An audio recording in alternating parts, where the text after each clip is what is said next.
Right, I'm not ready. I need coffee. It's been a total race in. Oh, that's good. Bear with me.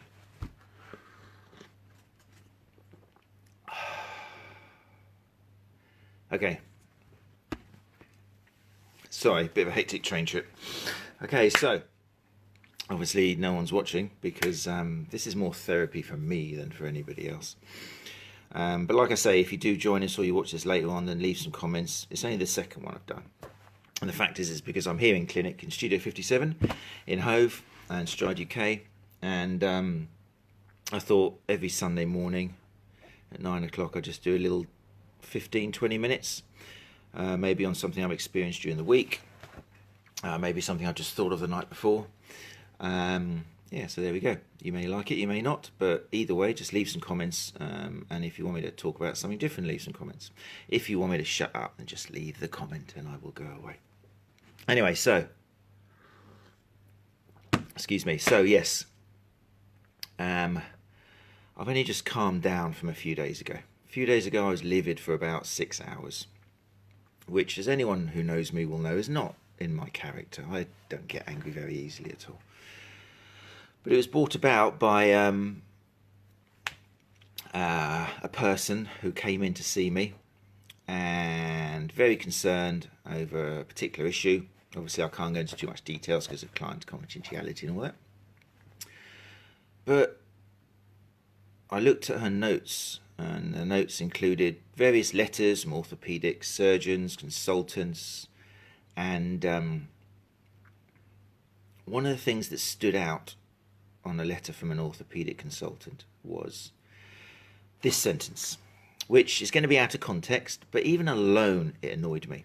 Okay, and the sentence was, "The problem is your anatomy." Okay, now I'm quite biased. Okay, I know that it gets my back up as soon as I hear any language which I feel could make the patient feel weak, make the patient feel vulnerable to either paying loads of money for a solution or just walking out the clinic feeling sad and depressed. I know, or I believe, because of what I've read, that this can all increase pain, increase sensitivity. But when I read this comment, "The problem is your anatomy," along with the state, and the state is a fair enough word, which the person who came to see me was in, and the concerns that this person raised, it just all started unraveling that unfortunately, like many people who visit healthcare professionals, they've seen someone else down the line, and the more people they see, the higher the chance is that the reason they're hopping around is because they've just been told things which have scared them to death.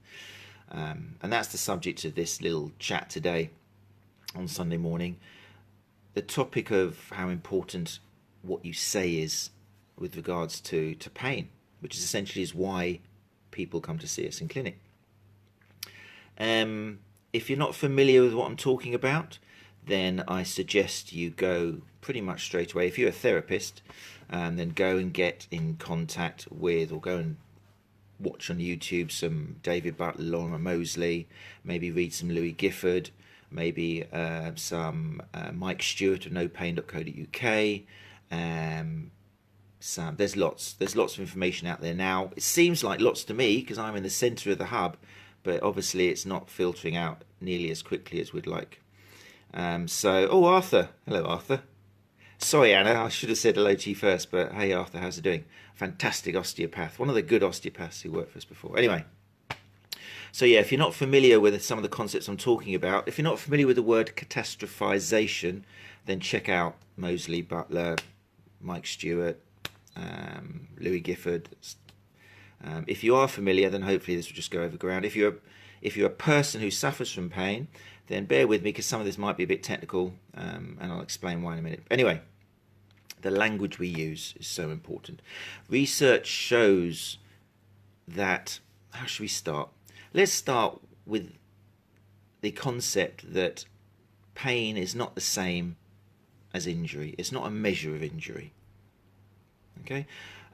Yes, if I pour this hot coffee over my head, I will experience pain because it's hot coffee. Okay? But how much pain I experience will not be a direct result, or won't be completely connected to how much damage is done. Okay, if I do this now and I know I'm going to do it, I could probably stay here and not really flinch at all. I could minimize the pain just by being prepared, by knowing that people are watching me. It's a nice controlled environment. I could even smile. Shall we have a go? Okay. No, I'm not going to do that because I've got clients at 10 o'clock. However, if I was sitting here talking and suddenly someone came in and threw a cup of coffee in my face, it would hurt like hell. Okay, so how can pain change depending on context? Well, the word is context.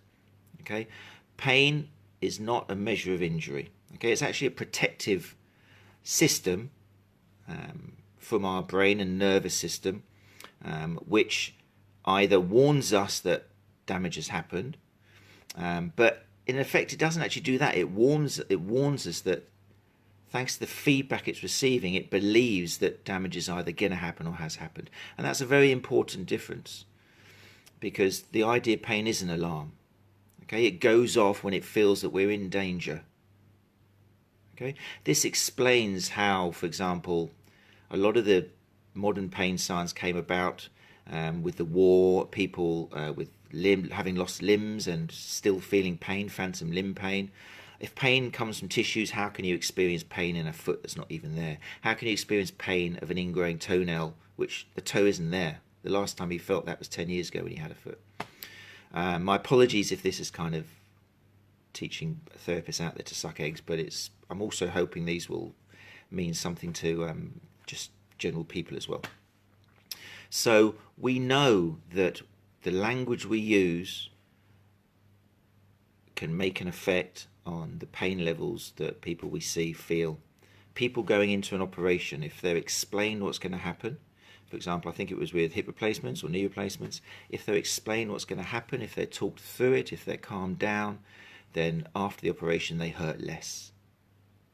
Okay, the same operation has been done. If they go and freaking out and they don't know what's going to happen, and they've been shown these kind of photos of sawn bones, and they have this idea of someone going to get a saw and go through, they'll come out of that operation in extreme pain.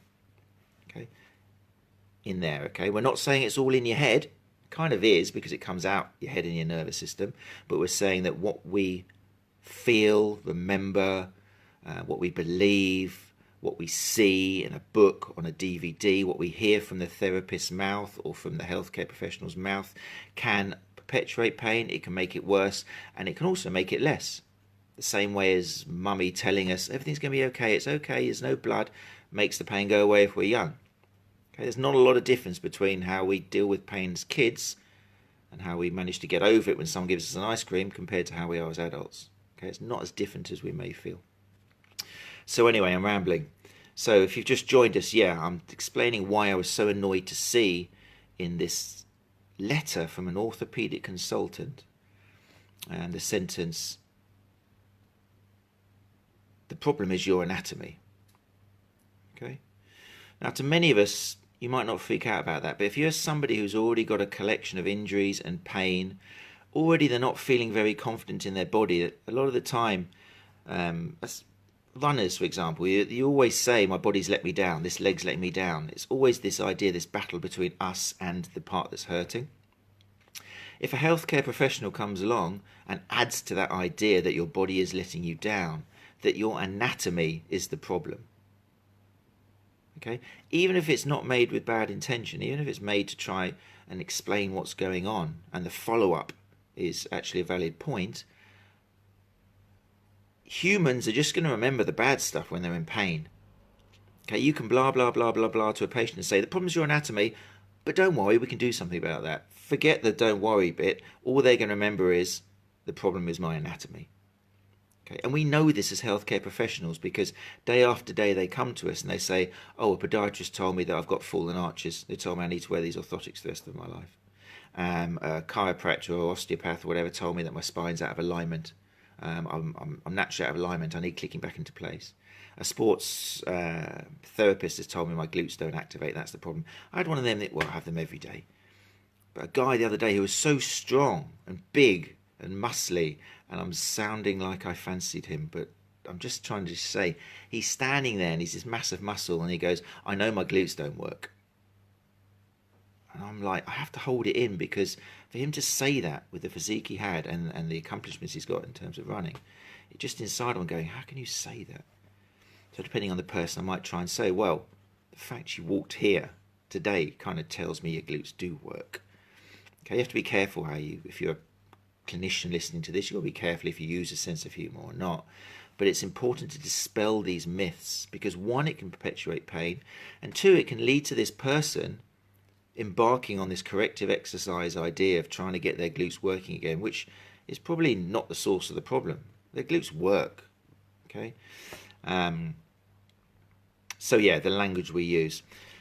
I remember, if you're a clinician, okay, and you kind of know about this, or maybe you don't know about this, what I want you to do after this little chat is, I want you just to have a walk around your clinic next time you're there. I'm here now.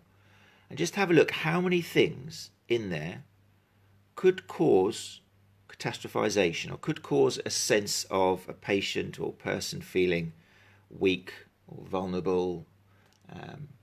How many things around here? Okay. You may be surprised when you change your mindset how many things you want to actually change in your clinic. I remember when Mike Stewart came here years ago to do his no pain course. And I've already met Mike a couple of times when we were speaking at Therapy Expo. So I wasn't kind of worried about meeting him. It wasn't like when I met Greg Lehman for the first time, picking him up from Host Station. That was like, oh my God, it's the Lehmans coming to town. What's he going to look like? What's he going to wear? That was different because I'd never met him before. But Mike, I knew. But the morning when I knew he was coming, I suddenly looked around, and we had these kind of mugs in clinic which we gave to people, and it said athlete in rehab. Now the idea was a good intention, calling one as an athlete. Everyone likes being called an athlete. It bigs you up. But then the in rehab bit, every time you drink your coffee, and rehab is again a word which, once you change the mindset, you realise if you say to the wrong person they're in rehab, again it can perpetuate a state of incompleteness, a state of I've still got work that needs to be done, I'm not ready to do this. Once you get into this stuff, you really realise you have to start changing a lot of the vocabulary you've used to date, the vocabulary which before you felt was completely innocent. So yeah, suddenly I thought, oh my God, I've put out 10 mugs with athlete in rehab on the tables, thinking that was great, that was really nice. I collected them all in, and then I thought, oh, it's all right, Mike's here in 10 minutes or something. And then I noticed that we had, these kind of spines and knees and things, little models which you have lying around.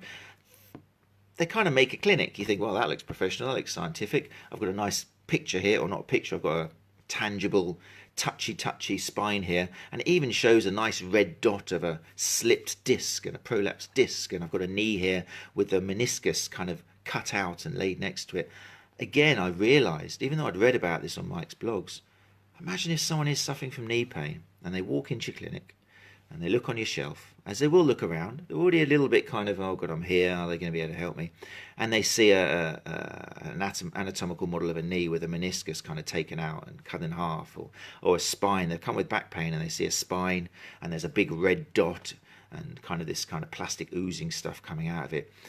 How's that going to affect them? Okay, you can be the biggest, nastiest man or woman in the world, but all of us have got, thank God, this protective defense system inside. Okay, it helps us get from day to day, and it's a little alarm. It's not like you don't hear it consciously, but inside it has to work. And seeing these things can spark off that little alarm inside. Okay, and it happens all the time.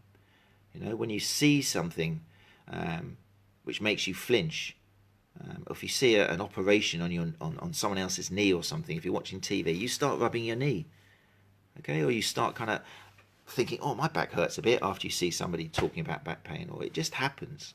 Okay, so yeah, little thing to do: walk around your clinic and see how many things could potentially tap into that natural system of defense which we've all got, and could raise the sensitivity, could make the person actually inside feel a little bit more vulnerable, could perpetuate a state of something's broken, something's wrong. Right, how are we doing? It's 9:17.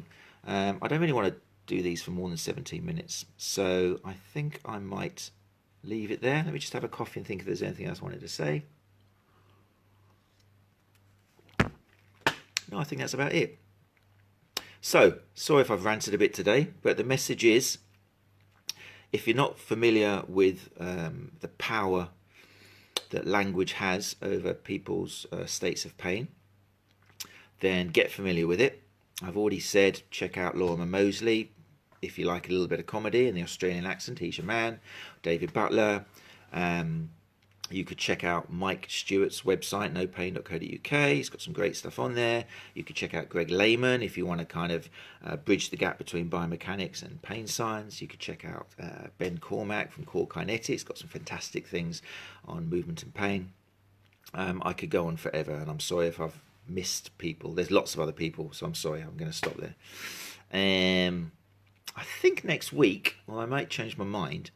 I want to connect this to CPD, because I worry that the reason that messages like this aren't being filtered out to healthcare professionals quicker is because the majority of CPD out there is still perpetuating the whole structuralist way of doing stuff. It's still feeding people with spoons, and therefore, I can't remember the saying now, if you get spoon fed, then all you can do is produce spoons. So I can't remember who said that. It was someone very intelligent. So yeah, I think next week we'll talk about CPD and how difficult it can be for therapists to change this perspective and learn new stuff which can actually help you and the patient or the person. Okay, thanks for listening. We've had 2 today. Woo! Anna and Arthur. If you're watching the replay, then feel free to leave any comments. Let me know if there's anything which has affected you or anything I've said that's wrong. I want this to be a two-way thing. And if you're around next Sunday at 9 o'clock, I will be here at Studio 57 in Hove.